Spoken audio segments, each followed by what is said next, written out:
আমাদের মাননীয় প্রধানমন্ত্রী শেখ হাসিনার উদ্দেশ্য স্মার্ট বাংলাদেশ করবে। স্মার্ট বাংলাদেশ কিভাবে করবে?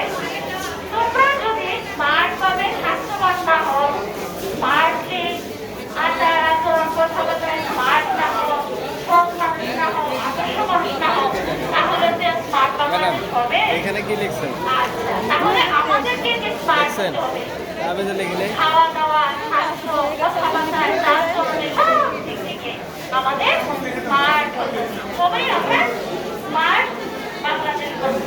এখন আমরা যদি পুষ্টিগতভাবে দুর্বল থাকি তাহলে স্মার্ট হতে পারবো।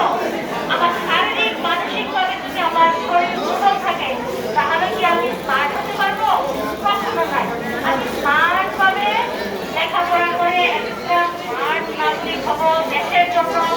যে কোনো বিভাগে হয় ডাক্তার হবা, কেউ স্কুলের টিচার হবা, কেউ শিক্ষক হবা, তারপরে কেউ মনে করো ইঞ্জিনিয়ার হবা, যে যে পেশায় থাকো না কেন আমরা স্মার্ট ভাবে করবো। ঠিক না?